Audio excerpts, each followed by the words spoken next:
What's up, guys? In today's video, I'm coming at you with a new first place branded Synchro list, but this time it's running Runick cards.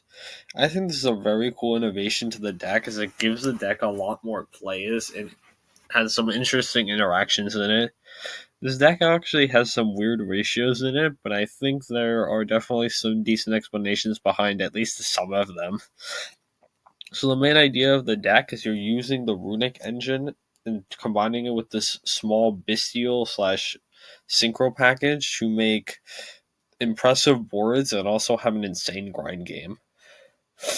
For the tuners that they played 3 Quam, 3 Cartesian, 1 Mr. Oliver. So these are like the main starters of your deck. Like in addition to the Bystials, like they're half your synchro play, and they only won not many targets for the coin, which I think is quite interesting. They only have like Bystial Aliber to send, and since it's all Westwall Engrave, allows you the special Cartesia. In my opinion, if I was building this kind of deck, I feel like I would have had a bigger branded package, but it seemed to work out good for him. And the Bystials he decided to run is just 3 Lubellion and 1 of each of the others. I I don't think Baldrake is the greatest to main, but maybe with all the insane grind this deck has, being able to use this over and over again might come up. And speaking of insane grind, they play 2 Regain, which I have no words. It was so, they explained it how it was like you don't want to have Beast, as like this card is like better in every way, especially just because like you have so much follow up and your opponent's not likely to end the game on you anytime soon. So I can only see it, but maybe I'm not sure if like you can play one of it. I feel like it's definitely a possibility though. And then they run a decent amount of runic cards. They run 16 and one with Smiting Storm.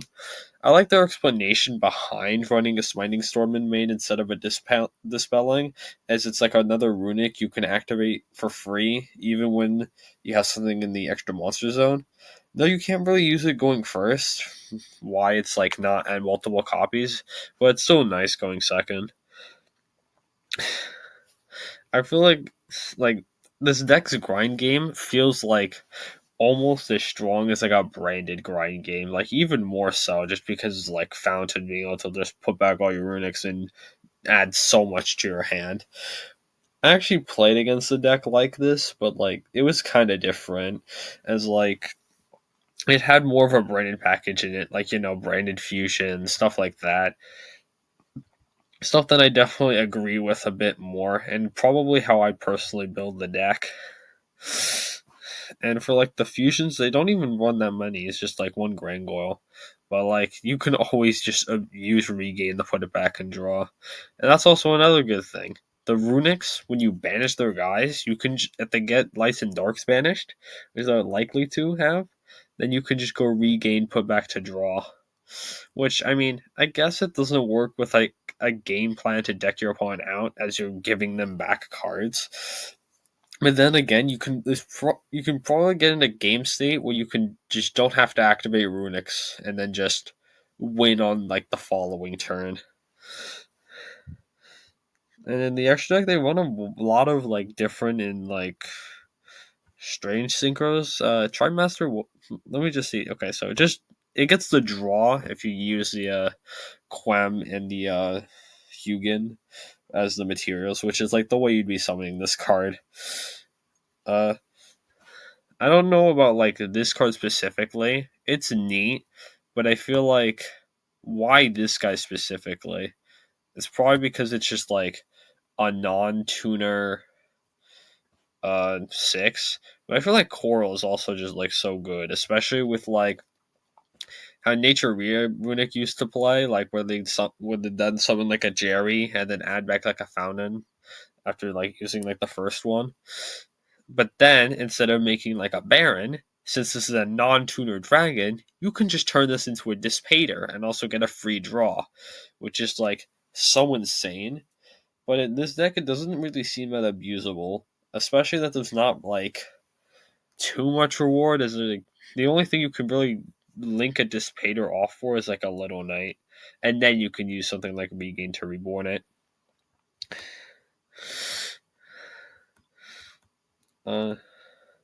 So, Chaos Angel is also like very good as well as being able to use the light and dark materials to just have a big unaffected towers is also just quite strong. The Typhon also works especially well in Runick decks as it's like so free. Like you can just activate a Runick special, get a couple draws, then make Typhon and like get a free bounce and help break the board. And that also like applies to Little Knight as well, as you get a free fusion, a free fusion monster to link it off into. Which, even though it's taking up your EMZ, it won't actually take it up for long, as it'll just use the second effect to banish, and it'll put itself in main monster zone, which is really nice. And something else that's also like makes this card even better is when you're chaining this to something like to banish an opponent's light or dark, you can then go regain, put it back, and get a free plus. And now that they don't get their guy back, and you get back your Little Knight, which is just even more broken than this card already is. Which is like begs the question: why does this exist?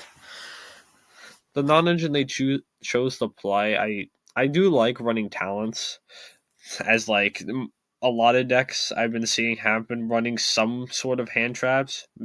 Probably not all, but at least most of them. But I'm not so sure on Ash. Like it's definitely okay in everything, but then again, like you play the talent. But like it's probably not that popular as like I'm pretty sure Rescue Ace doesn't run the card. I feel like you can run like something more impactful or like imperm. But then again, you can. This is probably also in here because it's just all around good, and you can like draw it off your billions of draw effects. Like how many draw effects are here? 1, 2, 3, 4. Actually, this should be like 7.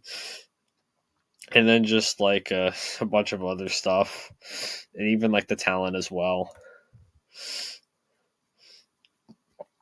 Like this definitely could be the newest innovation of the deck. I just don't think it's like the strongest form of it, as there hasn't been like a big enough branded package to really like shine through and just make the deck have infinite follow up. But that's also kind of the problem why he didn't do it. There isn't actually that much space in this deck. Like, look at the amount of non-engine you're running, even like with the Bystials. Like, if you're counting these as like non-engine, that's like 10, which is like okay, but like Bystials aren't great in every matchup. And then you have Ash, which is like, yeah, that's fine. But then you have Talent, which is not like gonna help you like stop the opponent's stuff. Since this form has been feeling like something like your opponent, you have to like stop your opponent from making a board, or like the board is gonna beat you. So like talents in main is not actually that good. You could cite it for going first, and I actually really like that, especially if your opponent's putting in Bystials against you. Yeah, I can definitely agree with something like that. Or like Bell. Bell also does seem pretty good against this deck, as it stops the Bystios and can stop something like a Fountain as well, which is definitely pretty interesting. So if this deck does rise in popularity, Bell can also be like a tech option for it. Speaking of tech options, their side deck: 3 Droll, 3 Nib. Another something I've personally been doing as well. I like doing like running all this anti combo hate, especially just it's a Runick deck. You want to see these kind of cards to like soften up the board and then start breaking through it. As like it's not as like Runick isn't the greatest at breaking boards. Like yeah, they have all these like utility cards, but like they're sacrificing their non-engine space and also their battle phase, so it's more of a trade off and usually not in their favor in that sense. Also, 3 Phantasme, which actually I feel like is a good call, as Rescue Waste, like it's linking at least once most of the time, unless they're like playing around Nib and they like end on Hydrant Turbulence Preventer with set 4. But like I don't think most of the time they're doing it, especially in like game one maybe, because I don't think most people are maining Nib right now. And there's also the obviously Unchained where like it's also good against, especially because of all their targeting stuff. You can just use the Phantasmate to also negate as well, which is also good against Rescue Ace now that I think of it because like all their stuff also targets, but they also have like so much more as well. Ghost Sister and Spooky Dogwood. I think this is a very funny side. I don't know if it's especially good, especially that he decided to also play a Scarlight in the extra deck. Maybe it's just like he didn't feel like it's that easy to summon or that optimal to go for as maybe some other decks can. Like Dragon Lake can side this and also like win in time with it. Maybe he just wanted something like when he was going second. It is a Runick deck, so he can't go into time quite often, but I'm not sure if this is the play. But also, the last things on the side is double Sarnir Dispelling. And the logic behind putting this in, as he said, was just like the engine is so strong and like he knows like his game plan with the deck is just be able to like outgrind the opponent and like set up these fields constantly just using the follow up he gets off the, like fountain draws, regain draws, all this other stuff, and just keep setting up boards and like get to like set up those boards like with Sarnir, just like having the setup for that. And then the dispelling, just like having more Runicks, more likely to draw the Runicks, more likely to have more in graveyard to recycle. And this card is also much better going first, as like you can set this up with like a tip. As soon as they add something, just randomly discard. Pretty powerful, but not as good going second. So I like siding this, but I feel like there could be something better to put in, like Bell, as said before. Like if the opponent puts in Bystials, but I feel like compared to Branded Synchro, this deck has much more potential to actually like play through stuff like Bystials. And like because just all the Runics are extenders. And like another thing that the Runics do really well is they trigger Quem like for free. It can go like Quem send Cortasia, activate Runic, and now you can like chain block your Hugin, I guess, and like also get the Quem summon, which is also like super valuable for this deck. So yeah, I think I want to probably try building my own build of this with like a bigger branded package, as I feel like that's a next step in this. Like if we can fit in a branded package somehow, I feel like this deck could like rise a lot more. But obviously the synchro aspect will still most likely stay. So that's it for the video. I hope you enjoyed. Make sure to like, comment, subscribe if you did. I'll catch you in the next one. Bye.